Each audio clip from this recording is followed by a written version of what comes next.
তো গত পর্বে আমরা দেখেছিলাম ফ্র্যাঙ্কলিনের ভাই আইসক্রিম আলির থেকে আইসক্রিম কিনে নেয়। আসলে সেটা একটা ডাইনি ছিল। তারপর সে সেই আইসক্রিমটা খেয়ে অসুস্থ হয়ে পড়ে। তারপর তাকে নিয়ে ডাক্তারের কাছে গেলে ডাক্তার বলে অ্যান্টিডোট আনতে। অ্যান্টিডোট তো ডাইনির কাছে ছিল। তারপর সে অ্যান্টিডোট নিতে গেলে ডাইনি তাকে লুকাছুপি খেলা চ্যালেঞ্জ করে বসে। তারপর তারা সবাই এক একজন এক এক জায়গায় লুকিয়ে পড়ে। তো চলো গাইজ এইবার তাদেরকে খুঁজে বের করা যায়। দেখি তো সবার আগে আমি কাকে খুঁজে বের করতে পারি। আজকে যাকেই খুঁজে বের করব তাকেই তো মেরে ফেলবো। ওদেরকে বাঁচিয়ে রাখলে ওরা আবার শহরটাকে নষ্ট করে ফেলবে। ওই তো সামনে পুলিশ স্টেশন দেখা যাচ্ছে। এইবার তো ওই পুলিশ স্টেশনের ভিতরে যেয়ে খুঁজতে হবে। তাড়াতাড়ি দৌড়ে ভিতরে যায়। আরে এখানে তো কেউই নেই, পুলিশগুলো গেছে কোথায়? জেলখানাও তো ফাঁকা পড়ে আছে। নিচতলায় তো কাউকেই দেখছি না। ওরা যে কোথায় লুকিয়ে আছে কিভাবে খুঁজে বের করব? আমি তো খুব টেনশনে পড়ে গেলাম, কি যে করি। আরে ওয়েট, ওইখানে কার ছায়া দেখা যাচ্ছে? আরে এটা তো মনে হচ্ছে আলু বাচ্চার ছায়া। আর মানে ও দোতলায় বসে আছে। এই তো ধরে ফেলেছি একজনকে। এবার তো দৌড়ে দোতলায় উঠে যাব। ওকে তো কোনোভাবেই পালাতে দেওয়া যাবে না। ওই তো সামনেই শয়তানটা দাঁড়িয়ে আছে। কিরে,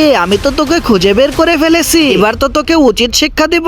এবার তোর মাকেও খুঁজে বের করবো। ওদের তো বেঁচে থাকতে দেওয়া যাবে না। আজকে তোদেরকে পুড়িয়ে মারবো। আরে ফ্র্যাঙ্কলিন, এটা তুমি কি করছো? আমার মা তো তোমাকে কোনোভাবেই ছাড়বে না। আরে যা, আমি তো তোর মাকে ভয় পাই না। ওদের এক একজনকে ধরবো আর পুড়িয়ে পুড়িয়ে মারবো। একজনকে তো মেরে ফেলেছি, এবার বাকিগুলার পালা। কেন জানি মনে হচ্ছে ওই উপরের চূড়ায় কেউ লুকিয়ে আছে। আরে হ্যাঁ, কাউকে তো মনে হচ্ছে দেখা যাচ্ছে। ওই তো ওইখানে তো লাঠিম্যান দাঁড়িয়ে আছে। এইবার তোকে কে বাঁচাবে আমার হাত থেকে? এবার তো আমি সামনের ওই প্লেনে চড়ে তোকে ধরে ফেলবো। আমাকে যেভাবেই হোক এই প্লেনটায় চড়ে ওই উপরের চূড়ায় পৌঁছাতেই হবে। আর সময় নষ্ট না করি, তাড়াতাড়ি এই প্লেনে উঠে পড়ি। এই তো আমি তো প্রায় কাছাকাছি চলে এসেছি। এইবার প্লেন থেকে লাফ দিয়ে দে। এক লাফেই তো ওইখানে পৌঁছে যাব। এই তো এইবার তোর কাছে চলে এসেছি। এইবার তোকে কে বাঁচাবে আমার হাত থেকে? রে, তুই এখানে চলে এসেছিস? আরে শয়তান, তোর ভাইয়ের মতো তোকেও তো পুড়িয়ে মারবো। এই তো একে তো মারা শেষ। এইবার আরেকজনের পালা। এক লাফে নিচে নেমে যায়। এবার তো আমার গাড়িতে চড়ে বাকি জনদেরকে খুঁজে বের করতে হবে। আমার ভাইকে তোরা অসুস্থ করেছিস, তোদেরকে তো আমি কোনোভাবেই ছাড়বো না। তাড়াতাড়ি তো করতে হবে, সন্ধ্যা হয়ে যাচ্ছে। এবার গাড়িটা নিয়ে বের হয়ে যায়। আইনি বাকি এবং তার ছেলেও তো বাকি। তাদেরকে যে আমি কিভাবে খুঁজে বের করব কিছুই তো বুঝতেছি না। একটু আশেপাশে তাকিয়ে দেখি তো।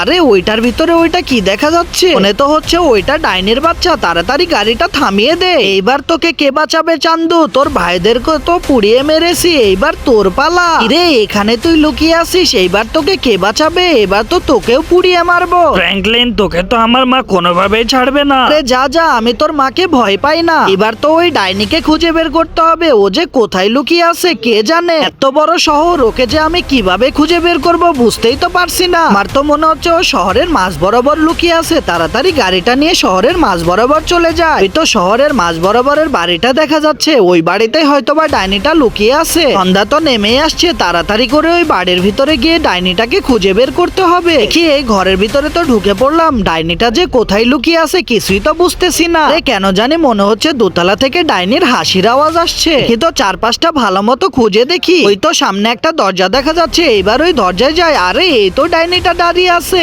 রে ডাইনি, আমি তো তোকে খুঁজে পেয়েছি। আরে ফ্র্যাঙ্কলিন, তুই তো আমাকে খুঁজে বের করে ফেলেছিস। হ্যাঁ রে ডাইনি, আমি তো তোকে খুঁজে বের করেছি। এইবার তোর ছেলেদের মতো তোকেও তো পুড়িয়ে মারবো। আরে ফ্র্যাঙ্কলিন, তুই যেটা করছিস সেটা কিন্তু একদম ঠিক করছিস না। এটার ফলাফল কিন্তু অনেক খারাপ হবে। আরে যা, তোকে আমি ভয় পাই না। তোদের মতো ডাইনি বেঁচে থাকলে আমাদের শহরটা ধ্বংস হয়ে যাবে। এই নেন ডাক্তার সাহেব, আমি তো অ্যান্টিডোটটা নিয়ে এসেছি। আরে সাবাস ফ্র্যাঙ্কলিন, তুমি তো একটা কাজের মতো কাজ করেছো। এবার সবাইকে তো এই অ্যান্টিডোটটা খাইয়ে সুস্থ করে ফেলবো। এরপর তো শহরের সবাই সুস্থ হয়ে যায় এবং ফ্র্যাঙ্কলিনকে বাহবা দিতে থাকে। বন্ধুরা, তোমাদের যদি ভিডিওটি ভালো লাগে তাহলে ভিডিওটিতে লাইক দিয়ে চ্যানেলটি সাবস্ক্রাইব করে কমেন্টে তোমাদের মতামত লিখে যাও। দেখা হচ্ছে পরবর্তী কোনো ঘটনায়। আল্লাহ হাফেজ।